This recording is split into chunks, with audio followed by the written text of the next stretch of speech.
Salam alaikum. Alors je poursuis l'étude des fonctions réciproques, des fonctions trigonométriques usuelles, sinus, cosinus et tangente.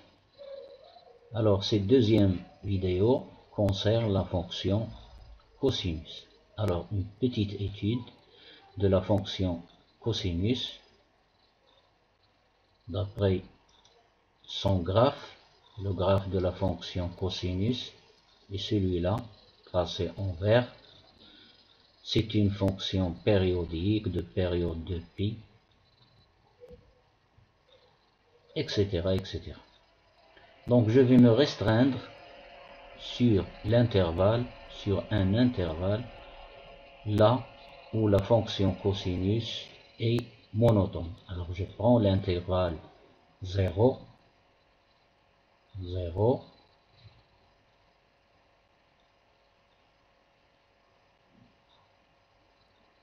pi, ici, jusqu'ici.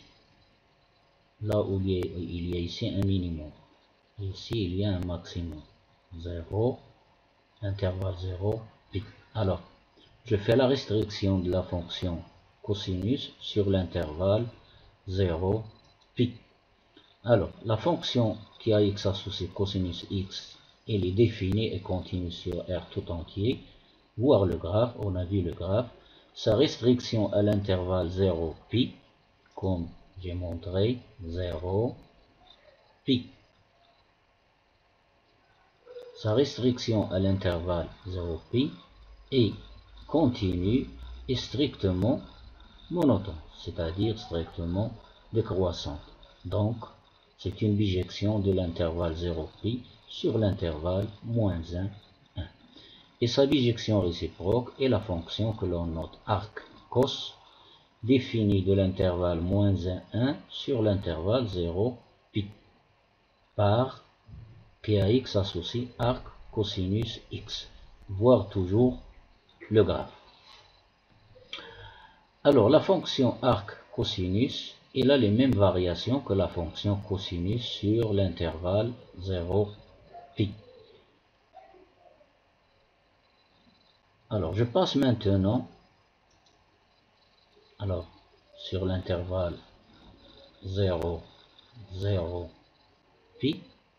La fonction cosinus elle est décroissante, aussi la fonction arc cosinus ici, elle est décroissante de 0, de moins 1 à 1.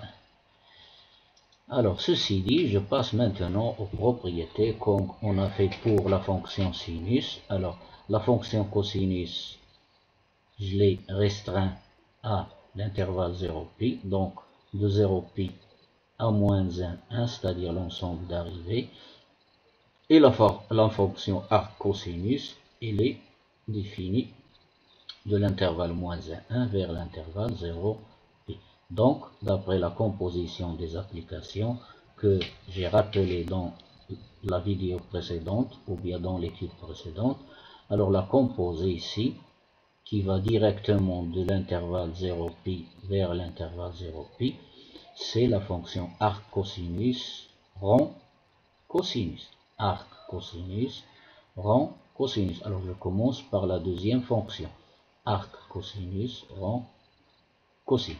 Donc pour tout x appartenant à 0 pi, arc cosinus de cosinus x est égal à l'application identique comme j'ai rappelé dans l'étude précédente comme notion d'algèbre.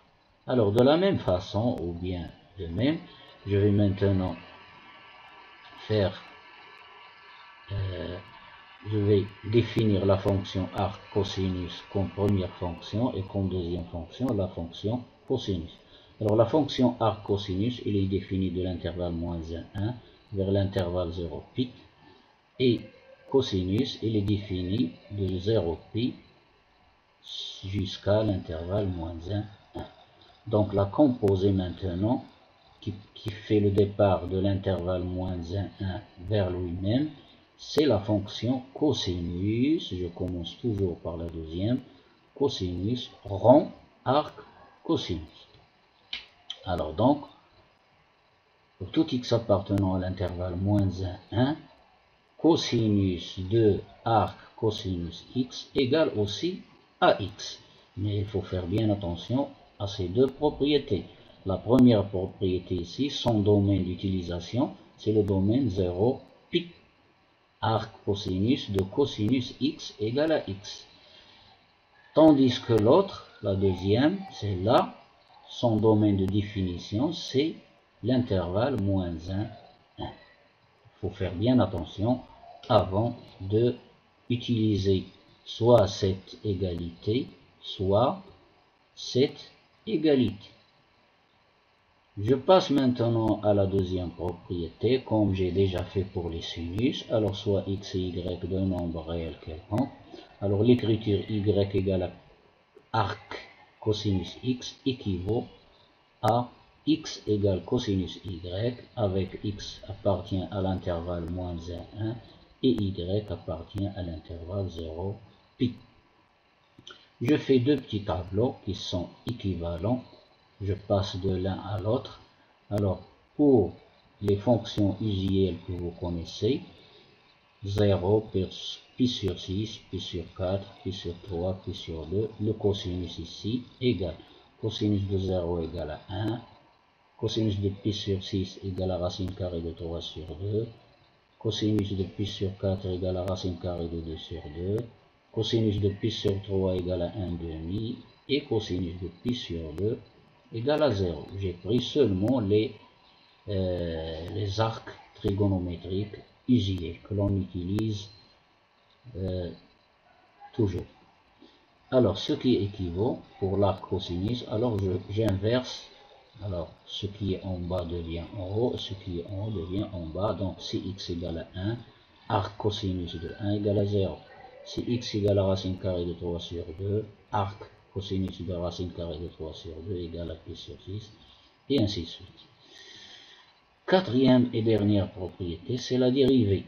Alors, pour la dérivée de l'arc cosinus, je fais comme la dernière fois.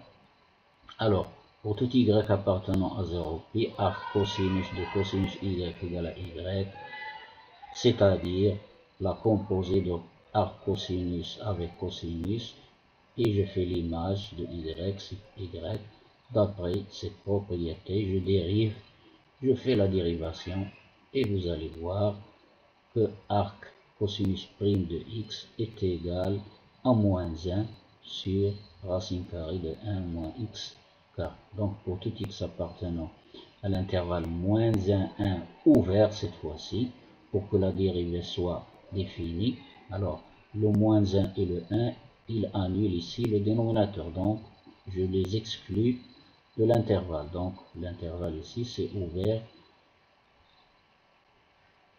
pour l'origine et pour l'extrémité. Et enfin, je peux maintenant conclure aussi que une primitive ou bien les primitives de la fonction moins 1 sur racine carrée de 1 moins x carré dx, c'est l'arc cosinus x plus une constante réelle. Pourquoi? Tout simplement parce que cette fonction est la dérivée de l'arc cosinus, et inversement, l'arc cosinus, c'est une de ces primitives. Et voilà pour ce petit cours. À la prochaine fois pour la fonction tangente et sa fonction réciproque. Merci de votre attention.